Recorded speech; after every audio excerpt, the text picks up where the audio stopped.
Hello, this is Chef John from foodwishes.com with baklava. That's right, at long last, I'm going to show you how I build my baklava. And as funny as it sounds, this recipe always reminds me of lasagna.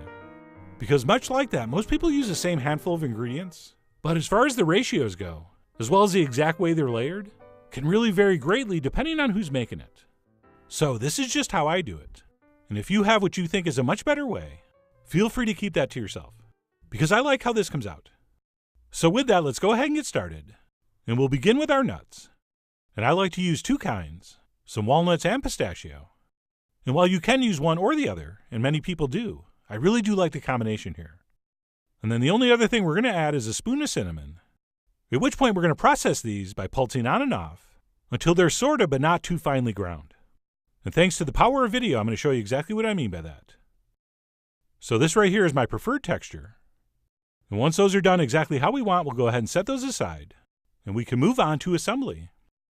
Assuming that is that we've made some phyllo dough, or at least bought some at the store and let it thaw. And by the way, I did make this the night before and left it in the fridge, and it seems to have held up beautifully. Those sheets separated easily, and they were still nice and supple and fairly stretchable. And one big tip here, whether you're using homemade or not, is to always keep these covered as you're working with them. Otherwise, they can get dried out and much tougher to work with. And for that, I like to use a barely damp towel. Okay, it's not so much damp than it is not dry. And then other than melting a stick of unsalted butter, we are pretty much ready to start assembly. So we'll go ahead and take that butter and brush it generously into the bottom of whatever pan we're using. And once that's been buttered, we'll go ahead and start building our bottom by layering up 5 or 6 sheets of phyllo. And if you happen to see little tears or uneven edges or small holes, do not worry. Okay, we're not machines. We are human. And things are going to happen. But the good news is when this is done, no one will ever know, ever. So please stack these layers with no fear. And generally, the rule of thumb is we're going to butter every 2 sheets of phyllo. Although, as you'll see later, I don't always follow that. And as you may notice, I'm not brushing, I'm dripping. Do not try to brush the butter on the phyllo. It is so thin, it's going to stick to it, and you're going to have a big mess. So what we'll do is drip over about a tablespoon at a time. And as this thing cooks, that butter is going to distribute evenly between the layers, even though we just dripped it and didn't brush it. So we'll go ahead and build up our bottom, as shown. And I think the minimum number of sheets at the bottom here should be at least 5 or 6. And yes, you can certainly do more. But my favorite part of the baklava is the nut mixture, not necessarily the pastry. Even though that's awesome also, I do try to get away with the least amount of phyllo I can, where it still comes out crispy and amazing. But anyway, once our bottom's been layered, we will go ahead and transfer in exactly 1/3 of our nut mixture, because we're going to be doing 3 layers of that, separated by just a couple sheets of phyllo. And while some people like to have a 3rd thick layer of phyllo in the center, like we do at the bottom and top, I prefer to place in just 2 sheets of phyllo, both buttered by the way, in between my nut mixture layers. And for me, those are there just to add a little bit of structure. And they're not really going to be noticeable in the final product. Okay, sort of like when we add a pinch of cayenne. You don't really notice its presence, but you may notice its absence. So we'll do 1/3 of our nuts with a couple buttered sheets of phyllo, and then another 1/3 of our nuts, followed by another couple sheets of buttered phyllo. And by the way, no, it's not your imagination. I did speed up the footage here to save a little bit of time on these repetitive steps. Otherwise, I would have had to fill up all the dead air with bad puns and vague references. And nobody wants that. But anyway, if everything's gone according to plan, we should be left with 1/3 of our nuts, which we can go ahead and dump over the top. And then to finish this off, we'll simply go ahead and repeat what we did on the bottom. We will layer up 5 or 6 sheets of phyllo, with butter being applied to at least every 2 sheets. And as I finish this off, I do apologize for the fast motion, which I really do not like to use. I find it annoying and off-putting. But I thought it was the lesser of 2 evils, since I didn't want to edit out any of the actual layering steps. So thank you for putting up with that. Oh, and I probably should mention, I'm using a round pan here, but literally any pan that's deep enough will work. Okay, you may have to adjust your amounts and the amount of phyllo you make and the size and shape of it, but the technique is not going to change. So you go ahead and make this in anything you want. I mean, you are, after all, the Frank Sinatra of your baklava. And if I can make it here in a round pan, you can make it anywhere in a different shaped pan.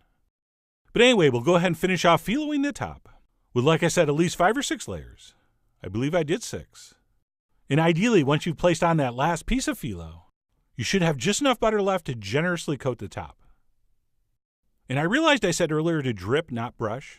But once this gets built up, towards the end when it gets kind of sturdy, you can actually do a little bit of brushing without causing much damage. So we'll go ahead and apply the last of our butter, at which point we need to cut this into portions before it goes in the oven. But not yet. Okay, we're not going to be able to effectively cut this until it's cold, and that butter hardens up and stiffens our sheets of phyllo. So what we'll do is cover this and pop it in the fridge for about an hour, at which point we're going to cut this into the beautiful traditional diamond pattern. And to do that, we'll make 3 or 4 cuts in one direction, and then turn the pan and make 3 or 4 cuts diagonally across the other way. And if you have a steady hand, which I don't, and you know what you're doing, which I don't, you will get perfectly shaped, absolutely even pieces. In other words, the opposite of what I get, which is every single piece a different size. So if you want to sketch a pattern on top to make these more even, go ahead. But I can't even pretend to be concerned with that, because as you'll see, once this is cooked, it looks amazing no matter how you cut it. But either way, this has to be cut before it goes in the oven. Otherwise, it's virtually impossible to cut without wrecking the top. So once cold, we'll go ahead and cut that into pieces, at which point it's finally ready for the oven. So let's go ahead and transfer that into the center of a 350-degree oven for about an hour or until beautifully browned. And what we'll do while that's cooking is complete our last component, the sugar and honey syrup. And for that, we're going to need a little bit of sugar, as well as 3 whole cloves. I'm also going to toss in a spoon of honey, which wasn't runny. It was kind of crystallized, but that's fine for this.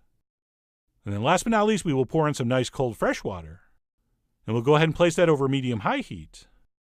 And we can go ahead and stir that together. And then all we need to do here is patiently wait for this to come to a boil, which is going to take a couple minutes. But don't walk away, because as soon as that starts to boil, what we'll do is give it a stir and turn off the heat, because we're done. That's it. Very simple. And you'll see as this stuff settles down, it should be relatively clear. And then what we'll do with the heat off is add the last 2 ingredients. One very familiar, a little touch of pure vanilla extract. And then one that's not familiar, orange blossom water. Oh yeah, so exotic.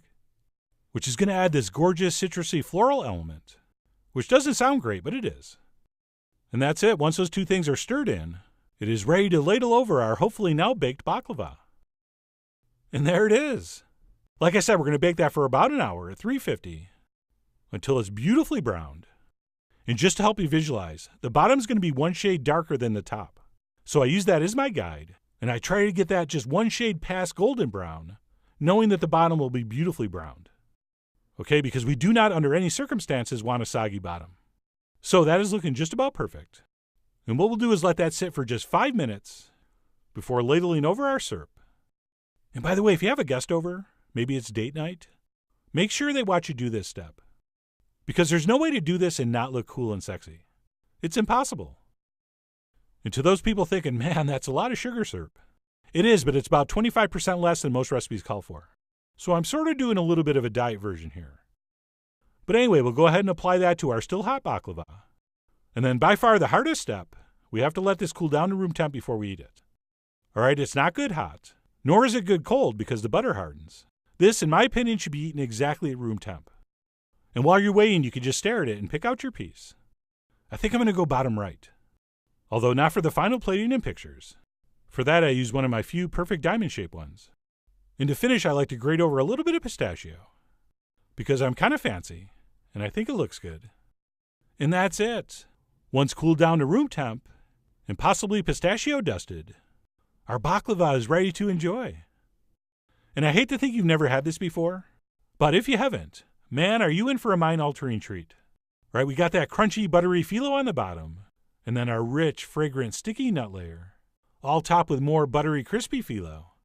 And I was just about to say, as far as sweets go, this is one of the greatest bites of food in the world. But forget just sweets. This is just one of the greatest bites of food in the world. And now if you'll excuse me, I need to finish this, and also that oddly shaped one I picked out earlier. So whether you use the phyllo from the store, or you significantly raise your foodie street cred by making your own at home, I really do hope you give this a try soon. So head over to foodwishes.com for all the ingredient amounts and more info as usual. And as always, enjoy.